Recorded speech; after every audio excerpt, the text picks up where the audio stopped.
Ladies and gentlemen, welcome to our IELTS reading class tonight.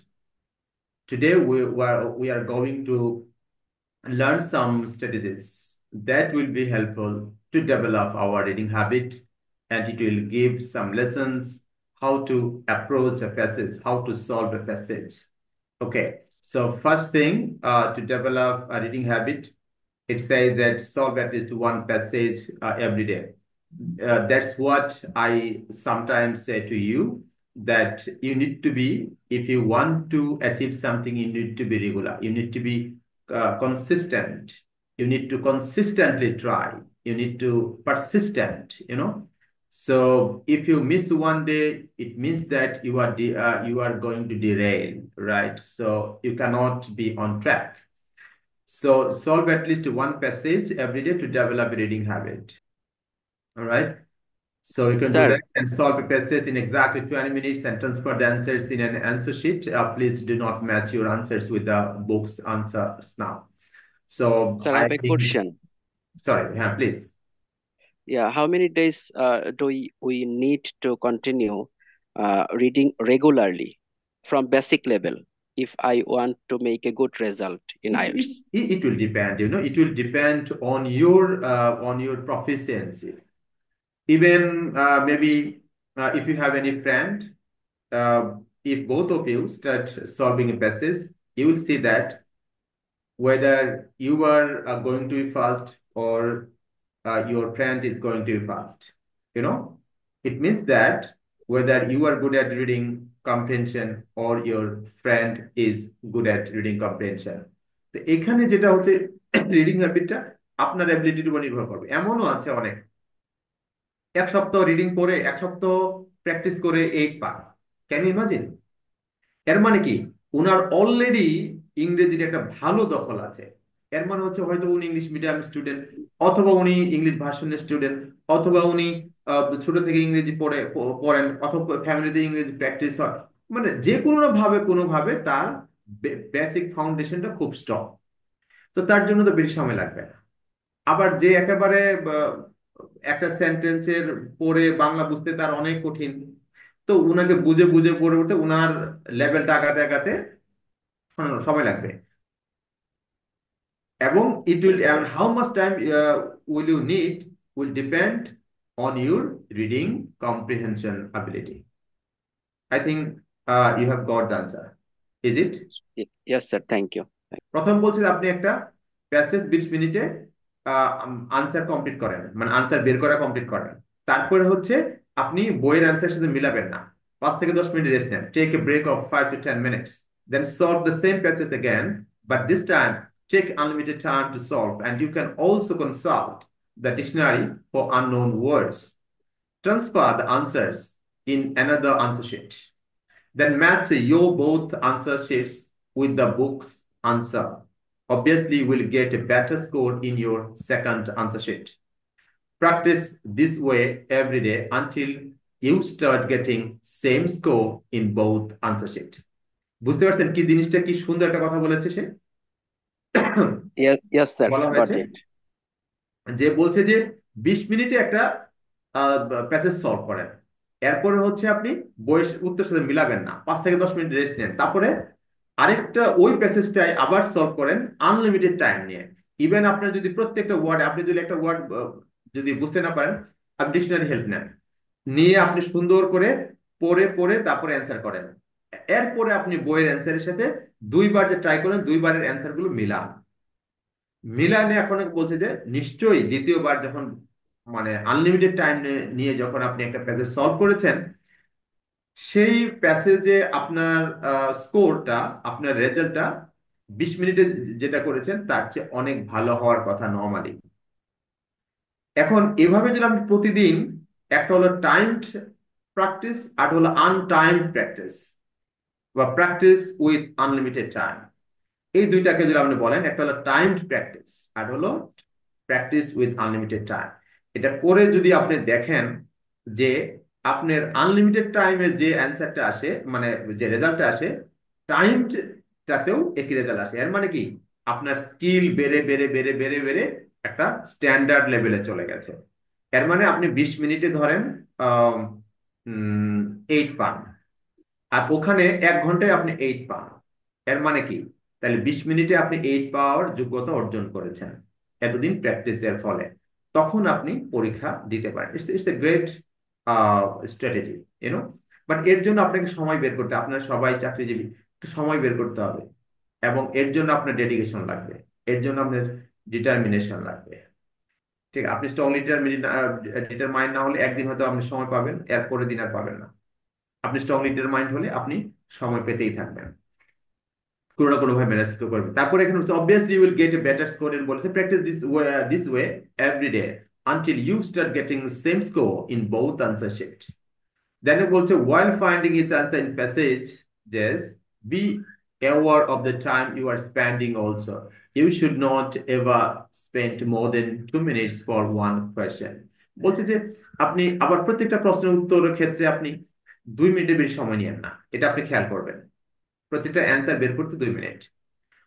Most importantly, there is no skimming technique in reading. You will have to search answers in passages carefully, which means you have to read and comprehend thoroughly each and every sentences of the passage. আসলে skimming বলতে বোঝাই হচ্ছে যে চোখ নড়িয়ে, আসলে এটা আমি skimming বলি না। এটা হলো আপনি প্রথমত হচ্ছে যে আমি যেটা বলে দিয়েছি সেটা, ওই টেকনিকটাই আপনারা ফলো করবেন। প্রথমত হচ্ছে আপনি প্রশ্নটা দেখবেন, প্রশ্নের কিওয়ার্ড কি, ওই কিওয়ার্ড দিয়ে হচ্ছে কোন প্যারাতে ওইটা আছে সেটা প্যারাটা আগে আইডেন্টিফাই করতে হবে। প্যারাটা আইডেন্টিফাই করে তারপরে হচ্ছে আপনার ওই প্রশ্নটা তো আপনি পড়বেন, কিওয়ার্ড নেবেন আর প্রশ্নটাও পড়বেন। প্রশ্ন কি চেয়েছে সেটা মাথায় রাখবেন। তাহলে আপনি কিওয়ার্ড দিয়ে প্যারা আইডেন্টিফাই করবেন, আর হচ্ছে ওই প্রশ্নটা মাথায় নিয়ে আপনি প্যারাটা ভালো করে পড়বেন। তো প্যারাটা পড়তে পড়তে আপনার অ্যান্সারটা দেখবেন যে একটা জায়গায় আপনি একটা ওয়ার্ড পেয়ে গেছেন পরিচিত, সাথে সাথে ওখানে ডিপলি পড়বেন, ডিপলি পড়ে অ্যান্সারটা ওই নলেজটা নিয়ে এসে দৌড়ে এসে আবার প্রশ্নে আসবেন, এসে প্রশ্নে পড়বেন, দেখবেন যে কারেক্ট অ্যান্সারটা আপনার মাথায় চলে আসবে। ঠিক আছে? তারপরে যেটা আছে এই জন্য বলে যে স্কিমিং টেকনিক, আসলে স্কিমিং টেকনিক নাই, সহজ কথা হলো আইডেন্টিফাইং দ্য প্যারা, কারণ এখানে অনেক বড় প্যাসেজ, প্রায় উম, আপনার হচ্ছে 8টা 9টা প্যারা থাকে একটা প্যাসেজে। তো এখন আপনি যদি একটা অ্যান্সারের জন্য সবগুলো প্যারা খুঁজতে যান, তাহলে you will run out of time, you will not have enough time, then আপনি অর্ধেকও বের করতে পারবেন না।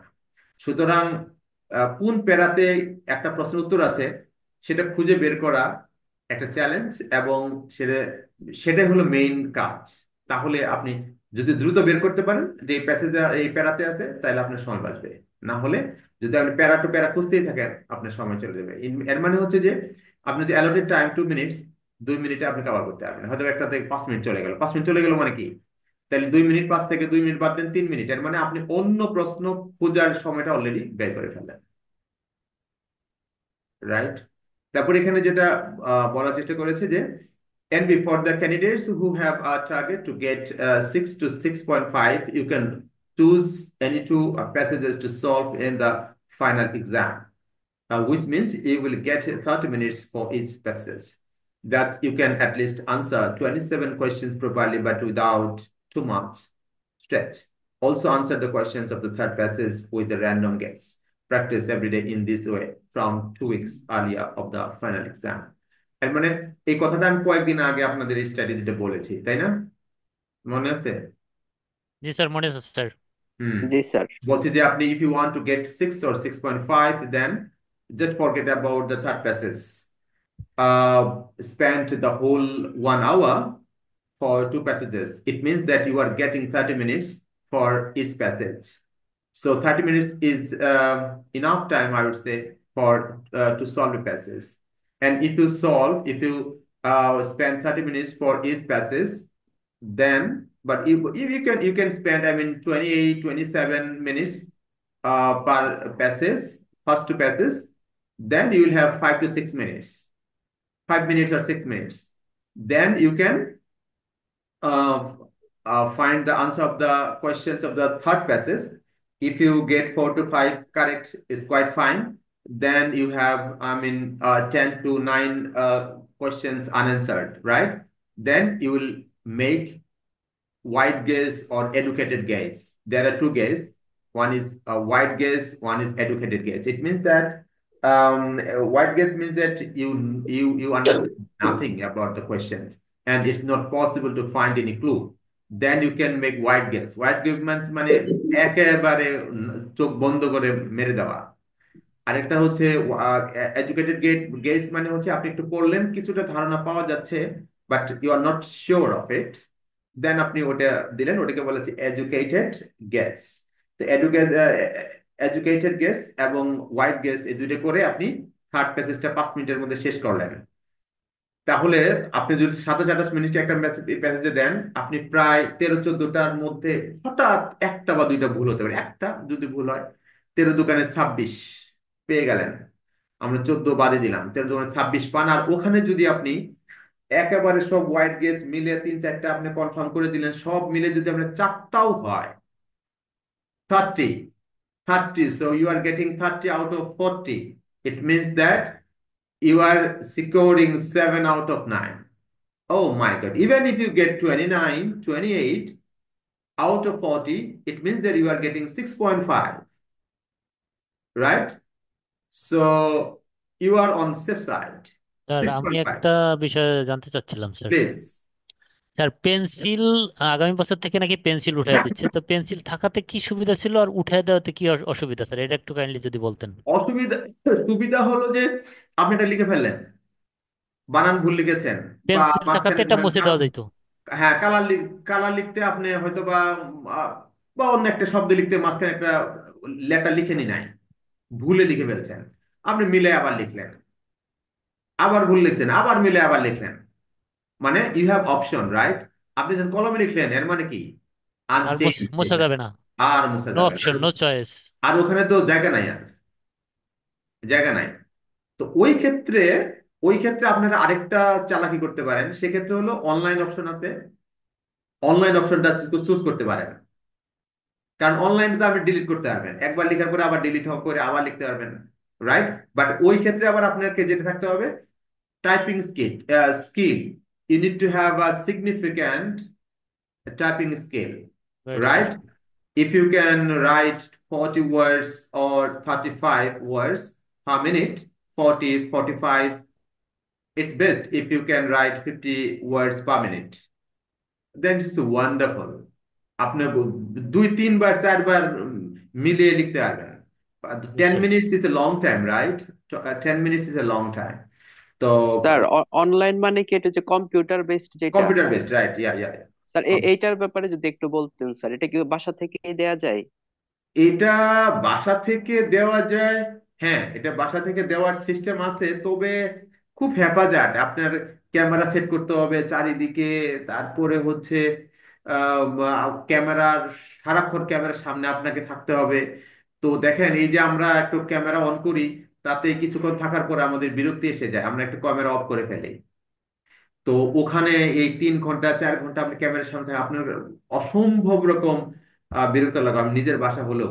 চলেন আমরা কোশ্চেন টাইপে চলে যাই। কোশ্চেন টাইপ ওয়াইজ ডিসকাশন আমরা বলি। দেখুন আমরা হিডিং, হিডিং মানে হচ্ছে যে প্যারাগ্রাফ, প্যারাগ্রাফের হিডিংটা, মানে প্যারাগ্রাফের কোনো হিডিং নাই এখন, এখানে হিডিংটা আমরা কিভাবে ম্যাচ করব। আগে প্যারাগ্রাফটা পড়বো, পড়ে আহ, ওই প্যারাগ্রাফ, ওই যে আমরা টপিক সেন্টেন্স, সত্যতা আমি সহজে কয়েকদিন আগে বলছিলাম, আমার মনে আছে কিনা, যে একটা প্যারার একটা স্ট্রাকচার থাকে, একটা স্ট্রাকচার গঠন থাকে। প্যারার প্রথম সেন্টেন্সটা বা দ্বিতীয় সেন্টেন্সে হলো ওই প্যারার মূল বক্তব্য উল্লেখ থাকে, যাকে বলা হয় টপিক সেন্টেন্স। তারপরে হচ্ছে ওই টপিক সেন্টেন্সের সাপোর্ট করার জন্য কিছু এক্সাম্পল এবং এক্সপ্লেনেশন থাকে। এই তিনটা মিলে হয় একটা প্যারাগ্রাফ। ধরেন আমি একটা প্যারাগ্রাফ বুঝাতে চাইলাম, honesty is the best policy. আমি একটা এসে লিখবো যে how to how to be successful in life, how to be successful in life, জীবনে কিভাবে সফল হতে হয়, এটা একটা এসে লিখবো। আমার 7-8টা প্যারাগ্রাফ লিখতে হবে, মানে প্যারা লিখতে হবে। তা আমি একটা প্যারায় 7-8টা গুণ আমি করলাম। একটা ধরেন একটা করলাম পাংচুয়ালিটি, সময়ানুবর্তিতা, তো এটা বললাম যে এটার উপর আমি একটা প্যারা লিখবো, আরেকটার উপর প্যারা লিখবো হচ্ছে আমি honest is the best policy. তাহলে এই যে একটা প্যারার প্রথম সেন্টেন্সে অথবা প্রথম 2-3 সেন্টেন্সের মধ্যে আমাকে ধারণা দিতে হবে যে this para is design to give you a message that honesty is the best policy.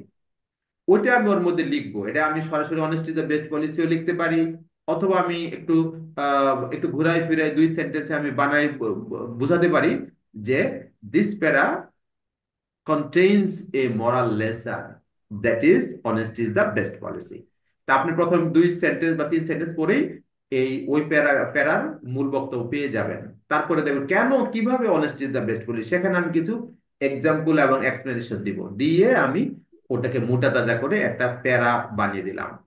এভাবে আমার how to be successful in life এর উপর একটা এসে লিখলাম, এবং 8টা প্যারা দিয়ে প্রত্যেকটা প্যারায় আমি একটা lesson include, moral lesson include করে দিলাম। এরকম honest is the best policy, punctuality, respect to elders, তারপরে হচ্ছে লিখলাম হচ্ছে কনসিস্টেন্সি, রেগুলারিটি অ্যান্ড কনসিস্টেন্সি, এরকম করে স্ট্রং ডিটারমিনেশন অ্যান্ড ডেডিকেশন, এরকম এক একটা প্যারার উপর এক একটা কোয়ালিটি এক্সপ্লেন করে দিলাম। বুঝতে পেরেছেন?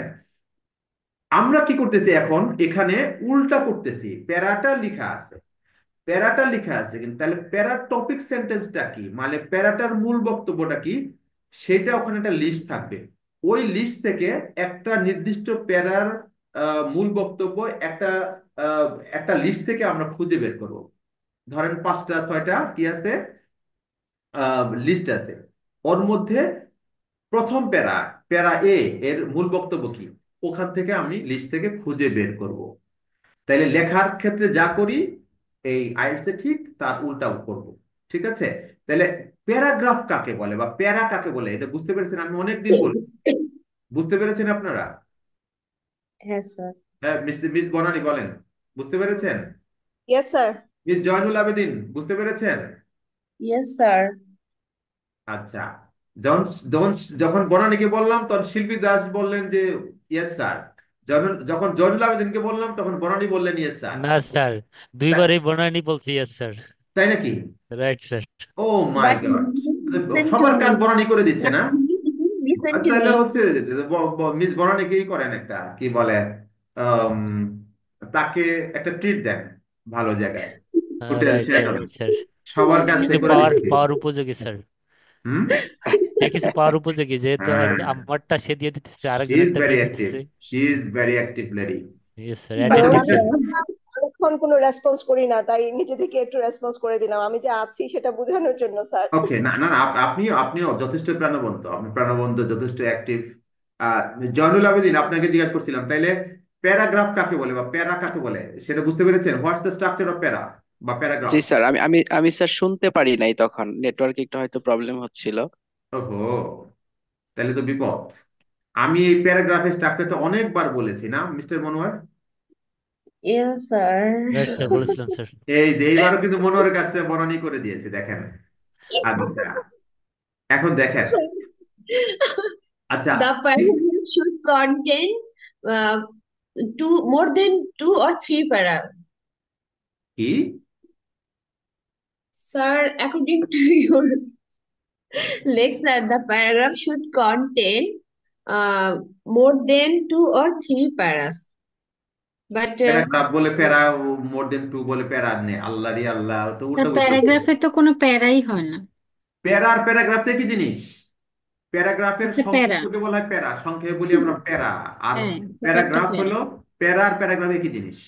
ওটা হচ্ছে কোনো মানে একটা প্যারাগ্রাফ মানে একটাই একটাই মানে এটা কি বলে, আচ্ছা আমি আপনাকে বলি, এটাকে আপনি কি বলবেন?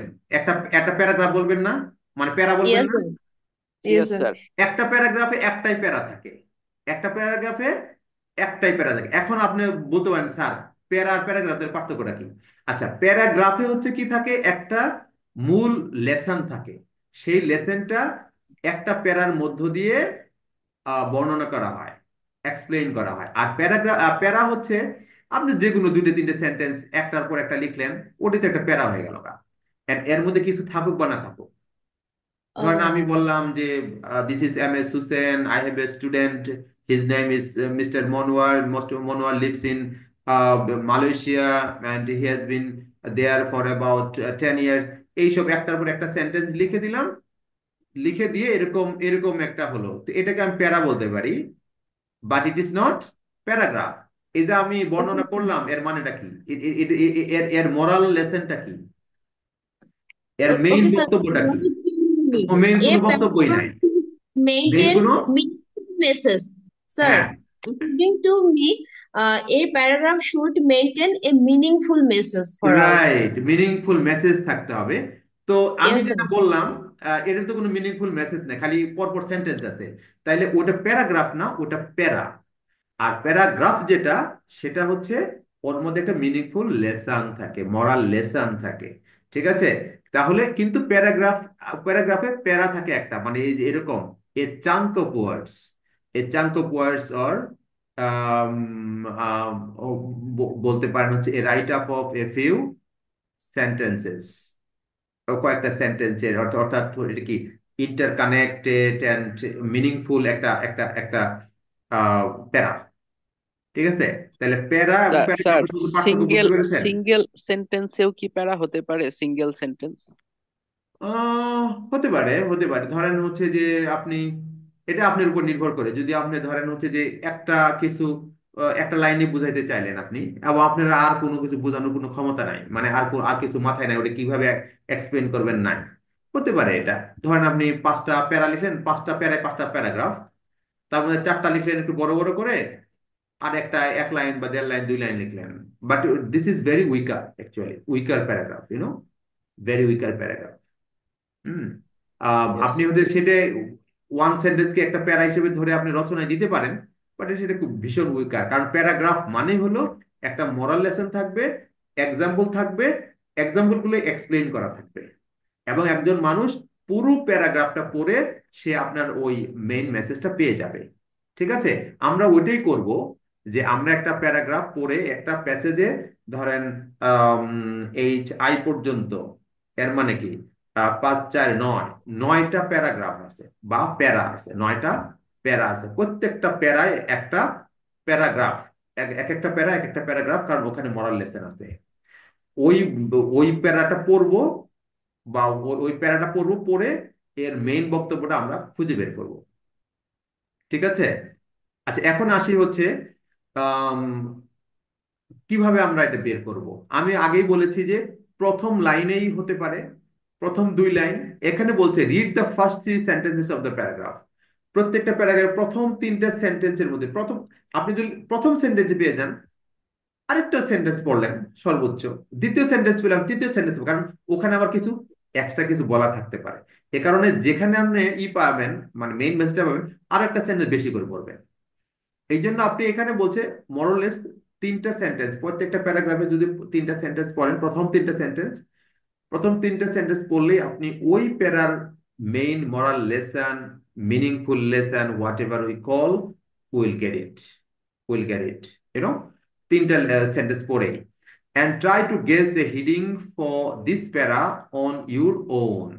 তো আপনি এই প্যারাগ্রাফটা পড়লেন, আপনার মাথায় একটা আইডিয়া আসলো, সেই আইডিয়া নিয়ে আপনি, অনেকগুলো হিডিং আছে, বা এই প্যারাগ্রাফের টাইটেল, প্যারাগ্রাফ টাইটেল কি হতে পারে, সম্ভাব্য টাইটেলের একটা লিস্ট আছে, ওইখান থেকে আপনি বেস্ট সুট, বেস্ট ফিট টাইটেলটা বের করবেন। ঠিক আছে? বলছে try to guess the heading for this para on your own, if you can't then read 1 sentence more. প্রথম 3টা সেন্টেন্স পড়ে যদি আপনি ওই প্যারার মেইন বক্তব্য খুঁজে না পান, আরো 2 একটা সেন্টেন্স পড়েন, দেন ট্রাই এগেইন। তাহলে আপনি প্রথম 3টে সেন্টেন্স পড়ে আপনি ওই হিডিং বা টাইটেল খুঁজতে যাবেন, যদি আপনি ম্যাচ না করতে পারেন, না এর মধ্যে একটা হচ্ছে না, তো আবার ফিরবেন, ফিরে আরো 1 2টা সেন্টেন্স পড়বেন, পড়ে আবার ওই টাইটেল বা হিডিং এর লিস্টে যাবেন, যে খুঁজবেন, খুঁজে যদি কোনোটা মনে হয় না যে এগুলোর মধ্যে একটাও হচ্ছে না, তখন আপনি, এখানে বলছে then again try to guess a heading for this para, তখন আর আর ফিরে এসে, অলরেডি 3টা পড়ছেন, তারপরে 5টা, আরো 2টা পড়লেন, 5টা, একটা প্যারাগ্রাফের প্রথম 5 লাইন পড়ে দিলে আপনি না বুঝেন, তাহলে আর পরে আপনার বোঝার কোনো অপশন নাই। এর মানে হচ্ছে আমার মানে এটা বুঝাবে যে আপনার আন্ডারস্ট্যান্ডিং এই কিছুটা ঘাটতি আছে। আপনি স্যার নর্মালি কয়টা সেন্টেন্সের প্যারা থাকতে পারে? আচ্ছা, এটা তো ইট ডিপেন্ডস। আমরা আজকে আচ্ছা। প্র্যাকটিস করব। আহ মিনিমাম তো আহ 8টা 9টা থাকবেই। 7টা 8টা থেকে শুরু, 7টা থেকে শুরু হতে পারে। 6টা 7টা থেকে শুরু হতে 6টা থেকে শুরু হতে পারে, 6টা থেকে 10টা, 10টা থাকতে পারে, 10টা 9টা এরকম। তো এর মধ্যে যদি আপনি 7টার মধ্যে প্রথম 5টা পড়ে যদি আপনি হিডিং বা টাইটেল খুঁজে বুঝতে না পারেন যে কোন কোন টাইটেলটা হবে এই প্যারাগ্রাফের টাইটেল, তাহলে তো টাফ। তখন বলছে যে আপনি গেস করেন। তখন আপনি গেসে যাবেন। তাহলে কি হয়, ওই হালকা হালকা যখন মনে হবে যে বোধহয় এইটা মনে হয়, আপনার তখন কনফিউশন হবে এই দুইটার মধ্যে যে কোনো একটা বোধহয় হবে, এই দুইটার মধ্যে যে কোনো একটা। তখন আপনি প্রথম সেন্স যেটা কাজ করে এটাকে বলে ফার্স্ট ইনস্টিংশন। প্রথম সেন্স যেটা কাজ করে করেছে, প্রথম যেটা মনে হয়েছে যে এটাই হবে, ওইটাই দিবেন। মানে আপনার মনে প্রথম যেটাকে মনে করেছে এটা অ্যান্সার হতে পারে, ওটাকে আপনি দিবেন। এই এই এই একটা টেকনিক আছে, ঠিক আছে, বিএড আইএলটিএস এ পড়ানো হয়। যে যখন দেখবেন আপনি গেস করবেন, প্রথমবার যেটা মনে হয় যে এটাই রাইট অ্যান্সার হবে, তখন ওটা করবেন। Then try to guess a heading for this para, এটা বলেছে। Then match your own heading with the options, solve this questions, start sequentially. এই যে দেখেন এখানে কি বলেছে যে তাহলে আপনি প্রথম 3 সেন্টেন্স পড়লেন, তারপরে কোশ্চেনে গেলেন, মানে ওই টাইটেল গুলোতে গেলেন, মেলানোর চেষ্টা করলেন, খুঁজে বের করার চেষ্টা করলেন যে ওই প্যারাগ্রাফের জন্য উপযুক্ত টাইটেল কি হতে পারে। যদি বুঝতে না পারেন আবার আসলেন, 2টা সেন্টেন্স পড়লেন, আবার গেলেন, যে চেষ্টা করলেন। তাও যদি মনে হয় যে আপনি ওই প্যারাগ্রাফের কোনো টাইটেল খুঁজে পাচ্ছেন না, তখন আপনি গেস করবেন। গেস করে পরে আপনি অ্যান্সার দেখবেন যে কি অবস্থা দেখি। তখন আপনি দেখবেন যে আপনার এটা অ্যান্সারটা হয়েছে কি হয়নি। এভাবে আপনি, আর এখানে বলছে সলভ সিকোয়েন্সিয়ালি, কারণ একটা প্যাসেজের কিন্তু লিঙ্ক থাকে, আগের প্যারার সাথে পরের প্যারার কিন্তু লিঙ্ক থাকে, আন্ডারস্ট্যান্ডিং এর লিঙ্ক থাকে, বুঝতে পেরেছেন? তো ওইটা করলে হচ্ছে যে, যেমন ধরেন 8টা মরাল লেসন অথবা 8টা টপিক জিনিস এখানে আলোচনা করা হবে, প্রথমটার সাথে পরেরটা, পরেরটার সাথে তারপরেরটা, এগুলো হচ্ছে লিঙ্ক থাকে, লাইক স্পাইরালিং। স্পাইরাল খাতা দেখছেন না, ওই যে পেঁচায় পেঁচায় যায় যে, Spiral. Yes, sir. রাইট? এই জন্য বলছে যে একটা প্যারাগ্রাফেরও আগের সেন্টেন্সের সাথে আরেকটা পরের সেন্টেন্সের কিন্তু লিঙ্ক থাকে, একে বলে কোহিরেন্স, একে বলে আইএলটিএস এর ভাষায় বলে কোহিরেন্স। ঠিক আছে? এর মানে আমি যদি আরেকটা ভাষায় বলি, ideas in a paragraph, ideas flow in a paragraph in a spiralling way. মানে একটা প্যারাগ্রাফে একটা আইডিয়া, একটা প্যাসেজে কিছু আইডিয়া স্পাইরালিং হয়ে যায়, মানে আগের প্যারাগ্রাফের সাথে পরের প্যারাগ্রাফের লিঙ্ক থাকে। যেমন ধরেন গরুর রচনা, সহজ কথা, গরুর রচনায় আপনি ডেসক্রিপশন দিলেন তার কি আছে কি না আছে, লিখে তারপরে প্যারার লাস্ট লাইনে লিখবেন যে আহ, লিখবেন যে গরু একটা উপকারী প্রাণী। ওই সেন্টেন্স দিয়ে একটা হিন্টস দিলেন। এরপর পরের প্যারাগ্রাফে আহ লিখবেন যে গরু আমাদের অর্থনীতিতে নানাভাবে অবদান রাখে। কিভাবে রাখে তখন ব্যাখ্যা করে দিলেন। তাইলে এই যে পরের প্যারাটার একটু আভাস আগের প্যারাটার লাস্ট লাইনে থাকবে, এটাকে বলা হয় লিঙ্কেজ, স্পাইরালিং। তো আগের প্যারাতে বললেন উপকারী প্রাণী, কিন্তু পরেরটাতে একটু আরেকটু ব্যাখ্যা করে বললেন যে দেশের অর্থনীতিতে গৃহপালিত পশু হিসেবে গরুর অবদান অনস্বীকার্য। এ কথা লিখেই তারপরে আপনি গরু হাল চাষে ব্যবহৃত হতো, গরু দুধ দেয়, গরু হচ্ছে কি বলে, নানা উপকার যেগুলো করা যায় গরুর দিয়ে, তাই না, গরুর চামড়া দিয়ে কি হয় না হয় ইত্যাদি ইত্যাদি ইত্যাদি দুনিয়ার কথা বলে দিলেন। তো এগুলো ব্যাখ্যা করলেন। তো এর মানে কি, তারপরে আবার লাস্ট লাইনে বা তারপরের প্যারাতে যদি আপনি অন্য কিছু দিতে চান, তখন ওই প্যারার লাস্ট লাইনে একটু আভাস দিবেন। অর্থাৎ একজন মানুষ, একজন রিডার একটা প্যারাগ্রাফ পড়লো, প্রথম একটা প্যারাগ্রাফ প্রথম সেন্টেন্স পড়লো, তাতে আহ, তার বোঝা উচিত যে ওই প্যারাগ্রাফ কি নিয়ে লেখা, প্রথম সেন্টেন্স দিয়ে তাকে ওই এজন্য ওই সেন্টেন্সকে বলা হয় টপিক সেন্টেন্স। যে সেন্টেন্সের মাধ্যমে একটা প্যারাগ্রাফের যে সেন্টেন্সের মাধ্যমে ওই প্যারার মেইন মেসেজ খুঁজে বের করা যায়, মেইন মেসেজ সম্পর্কে ধারণা পাওয়া যায়, ওই সেন্টেন্সকে বলা হয় টপিক সেন্টেন্স। আর ওই প্যারাগ্রাফের লাস্ট লাইনে পরবর্তী প্যারা কি নিয়ে আলোচনা হবে তার একটা আভাস পাওয়া যায়। বুঝতে পেরেছেন? দেখেন, আইএলটিএস পড়াইতে এসে আপনাদেরকে রাইটিংও পড়াচ্ছে, কি একটা, বলেন কি অবস্থা, বুঝছেন কি না? না how to sir, develop write paragraph, হ্যাঁ, হাউ টু রাইটিংও তো ডেভেলপ আইএলটিএস এর এসে, ভিতরেই স্যার। রচনা কিভাবে তৈরি করতে হয়, বুঝতে পেরেছেন? না স্যার, এটা তো আপনি পড়াবেন, যাকে একটু অ্যাডভান্স পড়াইতেছেন ইয়েস আর কি স্যার, স্যার। Got it. হ্যাঁ, তাহলে আপনি যখন এসে লিখবেন, 8টা 10টা প্যারাগ্রাফ লিখবেন, একটা প্যারার সাথে আরেকটা প্যারা লিঙ্ক করবেন, লাস্ট লাইনে এসে একটু আভাস দিবেন পরবর্তীতে পরবর্তী প্যারায় আপনি কি বলতে চাচ্ছেন। আর প্রত্যেক প্যারার প্রথম লাইন বলে দিবে যে ওই প্যারা কিসের উপর আহ, লেখা, বা ওই প্যারাগ্রাফের মেইন মেসেজটা কি।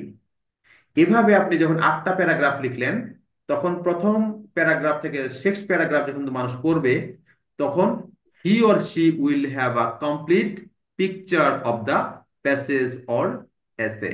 ওই এসে সম্পর্কে একটা কমপ্লিট ধারণা পেয়ে যাবে, ফুল পিকচার পেয়ে যাবে। ঠিক আছে, যে এই এসেতে এই মেসেজ, মেইন মেসেজ গুলো আছে, এইটার পরে এটা এভাবে সাজানো আছে। বুঝতে পেরেছেন? কে ইয়েস বুঝতে স্যার, পারেন নাই? Clearly understood. শেখ তনিমা বুঝতে পেরেছেন? Yes sir.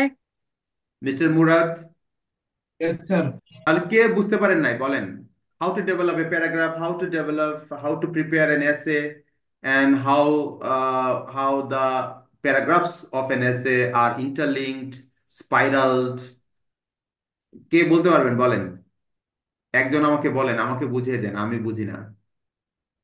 কে বুঝিয়ে দিবেন? স্যার, স্যার আমি বাংলার আমি মধ্যে আমি বলতে বলবেন। চাচ্ছি। Zainul Abedin, please please go ahead, হ্যাঁ বলেন। ওকে। জি স্যার, প্যারাগ্রাফ হচ্ছে আহ, এক বা একাধিক হুম হুম, সেন্টেন্স নিয়ে গঠিত একটি আহ, একটি অংশ, যেখানে একটি মিনিংফুল বক্তব্য থাকবে। ওয়ান্ডারফুল। এবং এবং সেই সেই একাধিক প্যারাগ্রাফ নিয়ে আমরা একটা এসে তৈরি করতে পারি। এবং সেই এসের ক্ষেত্রে যেটা আমাদেরকে মাথায় রাখতে হবে, যে প্রতিটা প্যারাগ্রাফে, সাপোজ প্রথম প্যারাগ্রাফে আমি যেই কথাটি উল্লেখ করলাম, সেটা লাস্ট লাইনে হয়তো পরবর্তী প্যারাগ্রাফে কি থাকবে সেটার উপর একটা ধারণা দেয়া থাকবে। আর রাইট প্রতিটা প্যারাগ্রাফে অবশ্যই একটা একটা মিনিংফুল ইয়ে থাকবে, বক্তব্য থাকবে। এবং রাইট, প্রথম লাইনেই একটি হেডিং থাকবে, হেডিং এর ধারণা থাকবে, মানে মানে একটা যেটি টপিক সেন্টেন্স, একটা সেন্টেন্স থাকবে, ওই টপিক সেন্টেন্সে সেন্টেন্স হবে। ওই মেসেজটা কন্টেইন করবে, বা ওই মেসেজটা ধারণা দিবে যে কিসের উপর রাইট, ভিত্তি রাইট করে স্যার। এই প্যারাগ্রাফটা রচিত। এবং তারপরে কিছু ইয়েস স্যার। এক্সাম্পল আর এক্সপ্লেনেশন দিয়ে ওই মূল বক্তব্যটাকে এক্সপ্লেন করবে কিছু এক্সাম্পল দিয়ে, রাইট করে ওই রাইট স্যার। প্যারাটাকে একটু মোটা তাজা করবে। রাইট। আর শেষের ইয়েস। সেন্টেন্সটায় এমন কিছু লিখবে যে রিডার বুঝতে পারবে যে পরবর্তী প্যাসেজে কি নিয়ে আলোচনা করা করা হবে। রাইট। রাইট। হ্যাঁ, এইটার হোয়াট ওয়ান্ডারফুল। আপনার কিন্তু way of thank talk, you sir. Way of understanding, that's wonderful, oh my god. Thank you sir. হ্যাঁ, you are welcome, you are welcome. আচ্ছা, মিস্টার বনানি, দেখি কি কি বুঝছেন উনি। Mister miss Banani, please. Sir you can call me only Banani. Banani, don't name Banani, please please. Mister. আহ আমার ভাষায় হচ্ছে স্যার, প্রত্যেকটা প্যারাগ্রাফের একটা অর্থপূর্ণ বক্তব্য থাকবে। তো রাইট প্রথমে যখন প্যারাগ্রাফটা লিখতে শুরু করব, প্যারাগ্রাফের ভিতরে আমি যে শেষ পর্যন্ত যে যাব, সেই ধারাটাও যেন বজায় থাকে। ওই রাইট লাইনগুলোর ভিতরে যেন একটা লাইন থাকে যে আমি আমার শেষ পর্যন্ত বক্তব্যটা কোন দিক দিয়ে নিয়ে যাব।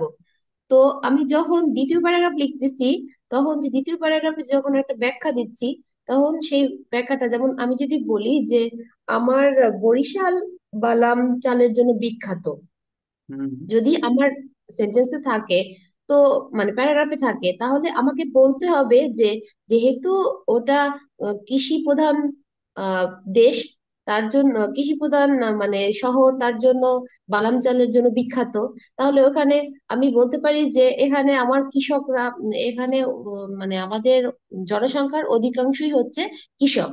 মানে এভাবে করে আমি আস্তে আস্তে করে আমি ডেসক্রাইব করতে পারি।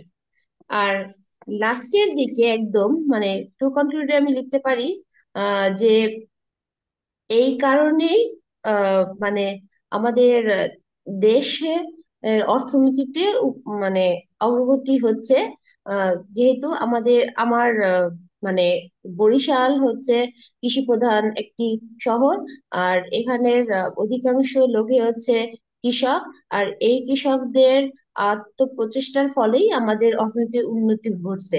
এইরকম টাইপের লিখে আমি শেষ বক্তব্যটা শেষ করতে পারি, মানে শেষের লাইনটা। এটাই তো আপনি বলতে চাচ্ছিলেন। আচ্ছা, এই যে আপনার বক্তব্যে মিস সীমা কি শিখলেন সেটা আগে জিজ্ঞাসা করি। Miss Seema, miss Seema please unmute your mic.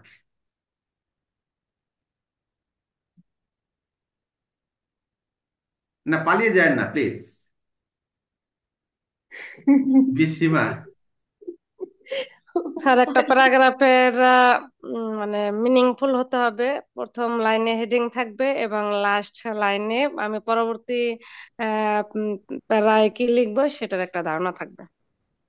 That's wonderful. হ্যাঁ, very smart answer in short. সারমর্ম বলেছে স্যার। হ্যাঁ, সারাংশ বলেছে। হ্যাঁ, সারাংশ সারাংশ। শেখ তনিমা কি বলে? স্যার, আমি যেটা বলতে চাচ্ছিলাম সেটা হচ্ছে জয়নাল আবেদিন স্যার অ্যান্ড বনানী বাড়ি ম্যামের বক্তব্যের মধ্য দিয়ে উঠে এসেছে, তাই আমি আর এক্সট্রা কিছু বলতে চাই না। তারপর তো সীমা ম্যাম সারাংশ দিয়ে বলেই সারাংশ দিলেন। বলেছে। ওকে, চলেন আমরা তাহলে একটুখানি একটুখানি ট্রাই করি না? আমরা একটু শিওর ট্রাই স্যার, করি। Sure. Let's go to exercise. আর true false, or true false not given, এখানে দেখি কি বলেছে। আমরা তো আলোচনা করেছিলাম। এখানে বলছে you will get the answers of such questions in the passage sequentially, read two questions at a time, circle the keywords of the questions। দুটো কোশ্চেন একসাথে পড়তে বলছে এবং কোশ্চেনে কোশ্চেনের ভিতরে কিওয়ার্ডস বের করে সেটা সার্কেল করতে বলছে। Keep the keywords in your mind, keywords গুলো মাথায় রাখতে বলেছে। You will have to find answers for two questions each time. তো আহ, দুইটা অ্যান্সার একসাথে বের করতে হবে সেটার কথা বলেছে। Find two answers for two questions each time, দুইটা প্রশ্নের জন্য দুইটা অ্যান্সার একসাথে বের করতে হবে। Because it may happen that there is no information given in the passage for the first question. ওকে, দুইটা কোশ্চেন একসাথে নিয়ে উত্তর খুঁজতে হবে, কারণ এমনও দেখা যেতে পারে যে একটা কোশ্চেনের উত্তর দেওয়াই নাই, ইনফরমেশন দেওয়া নাই। Start consciously reading and comprehending each sentences of the passage, but always keep in mind the keywords of the questions. If any sentence found containing the keyword, read twice and thrice that sentence to answer the question correctly. After answering the first one, read the third way. Okay, read the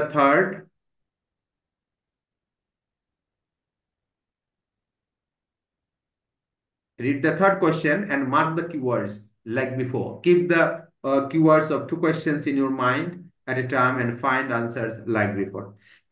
এখানে যেটা বলছে true false এর ক্ষেত্রে হচ্ছে দুইটা question একবার পড়ে তারপরে অ্যান্সারে যেতে হবে।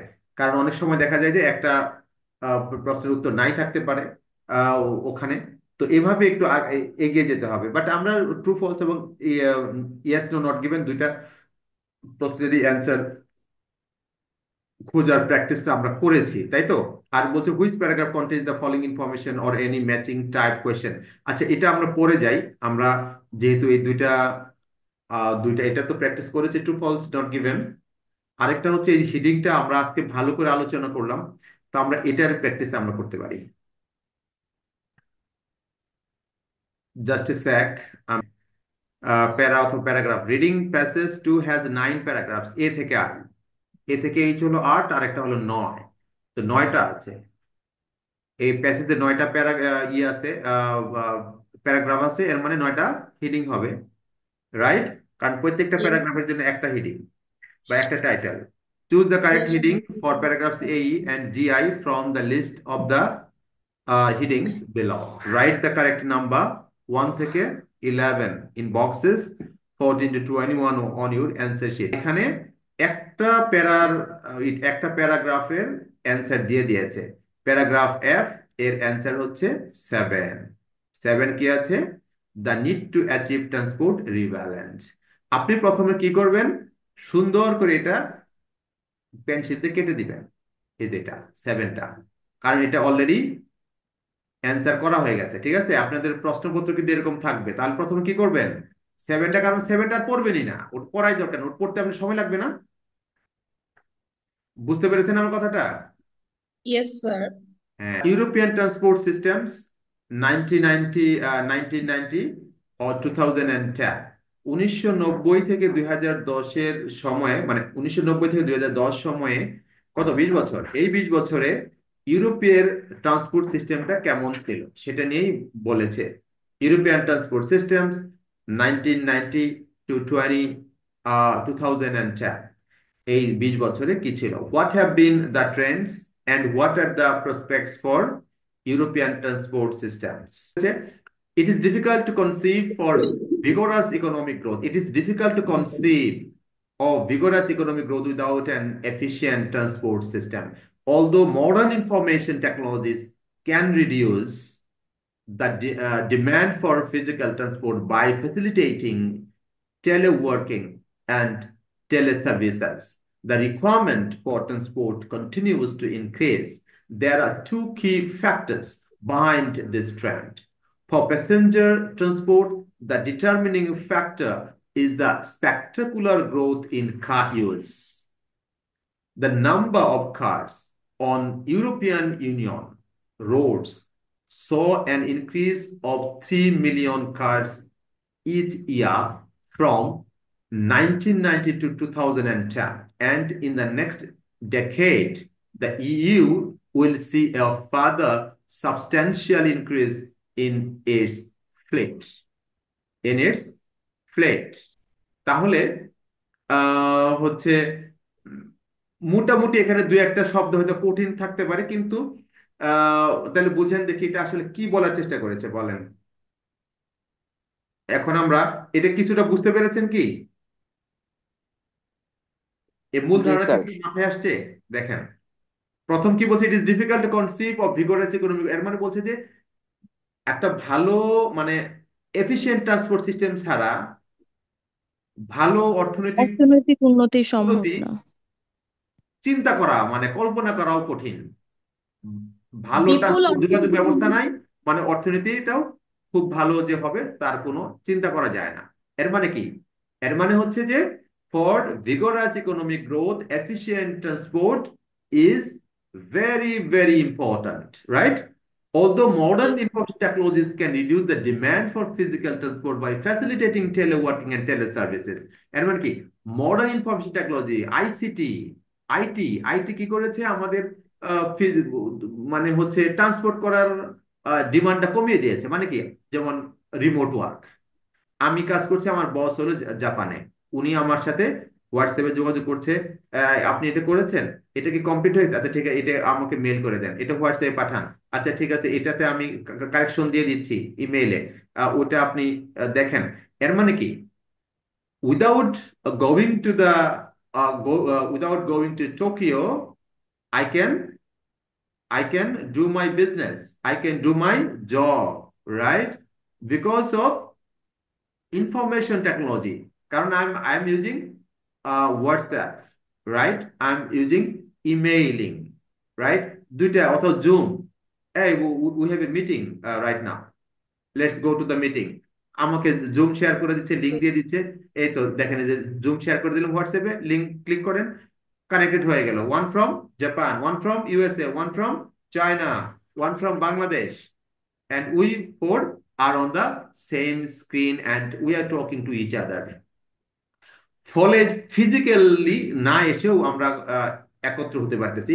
এটা হলো টেলিওয়ার্ক ও টেলিসার্ভিস, রাইট? এটার কারণে আমাকে কোথাও যেতে হচ্ছে না। তারপরেও অনেক মানুষ তো বাসায় বসেই কাজ করে, তারপরেও কিন্তু আমাদেরকে ট্রান্সপোর্ট, এখানে বলছে the requirement for transport continues to, তারপরেও তো আমাদের যাতায়াতের গুরুত্ব বেড়েই যাচ্ছে। দেয়ার আর টু কি ফ্যাক্টরস, দুইটা জিনিস আমাদের এই ট্রেন্ডে কেন ট্রান্সপোর্টের কন্টিনিউ বাড়ছে, মানে ট্রান্সপোর্টের চাহিদা কেন বাড়ছে দিন দিন, এই যে ইনফরমেশন টেকনোলজির সত্ত্বেও কেন ট্রান্সপোর্টের গুরুত্ব বাড়ছে, তার দুইটা ফ্যাক্টর আছে। একটা হলো প্যাসেঞ্জার ট্রান্সপোর্টের জন্য প্রচুর পরিমাণে গাড়ির গাড়ি। ব্যবহার বাড়ছে। ইউরোপিয়ান ইউনিয়নে 1990 থেকে 2010-এ কি পরিমাণ গাড়ির হচ্ছে পরিমাণ বেড়েছে এবং বাড়তেছে, সে কথাটা কিন্তু এই লাস্ট দুই লাইনে বলে দিয়েছে। তো চলেন আমরা এখন এই জ্ঞানটা নিলাম, আমরা এখন এখানে চলে যাই। এখানে কোনো long no term goal sir, no goal. নাই। Charging for roads, charging for roads improving other transport methods, এ কথা কি কোথাও বলা আছে? নো। No no. রোড চার্জের কথা, ইমপ্রুভিং আদার ট্রান্সপোর্ট কোনো কথাই বলা নেই। Changes affecting the distance goods may be transported, changes affecting the distance, changes affecting the distance goods, distances goods may be transported. আচ্ছা, নো স্যার। না এটাও তো বলা নাই। আচ্ছা, দক্ষ পরিবহন ব্যবস্থার কথা বলা হয়েছে। তারপর taking all the step necessary to change transport patterns, taking no. All no the step, কি কি স্টেপ নিতে হবে, কোন স্টেপের কথা বলা আছে? কোন স্টেপের কথাই বলা নেই এখানে, নো। নো। রাইট? পাঁচ রাইট। নাম্বার কি বলছে? দা এনভায়রনমেন্টাল কস্ট অফ ট্রান্সপোর্ট, জীবনে ওই কথা এনভায়রনমেন্টের কথা এখানে নো। বলাই, নো স্যার, বলা আছে না। No no sir, sir. Escalating cost of rail transport, rail লাইনের কথাই তো বলে না এখানে, বলছে নো কোথাও? Sir. No. Okay, the seven কি বলে? The need to achieve transport rebalance, যে এক ধরনের ট্রান্সপোর্ট বেশি একটা ট্রান্সপোর্ট কম, দুটোর মধ্যে ব্যালেন্স করতে হবে, এ কথা কিন্তু বলছে? No sir. No no. এ কথা তো নাই, কোনোটার মধ্যে কম্পেয়ারই নাই, কোনো ধরনের কম্পারিজন নাই। তারপর কি বলেছে? The need to achieve transport rebalance, এটা নাই। Rapid growth of private transport, এই কথাটা এখানে দ্য আচ্ছা rapid sir. Growth of private, হ্যাঁ স্যার, গ্রোথ মানে ট্রান্সপোর্ট গ্রোথের কথা বলা হয়েছে, কিন্তু কিছুটা বলা প্রাইভেট আছে স্যার, ট্রান্সপোর্টের অল্প কথা একটু। বলা হয়। দুইটা রাইট, রিজনের হ্যাঁ। মধ্যে এটা একটা ছিল। এখানে দেখেন, এখানে এই ভিগোরাস, রাইট, এই যে এখানে কে যেন বলছে, জয়নুল আবেদিন না কে যেন বললো এটা, কে যেন কে কে বললেন? স্যার ভিগোরাস ইকোনমিক এই যে গ্রোথ। সামান্য একটু না, বলেন সামান্য একটু, আপনি জি স্যার, বলেছেন, হ্যাঁ আমি বলেছিলাম সামান্য একটু ধারণা আছে। হ্যাঁ হ্যাঁ, জয়নুল আবেদিন বলেছেন না? হ্যাঁ, জি স্যার। প্রথম বলেছে যে আহ, অর্থনৈতিক উন্নতির জন্য যোগাযোগ ব্যবস্থা ভালো থাকা খুব জরুরি, তাই না?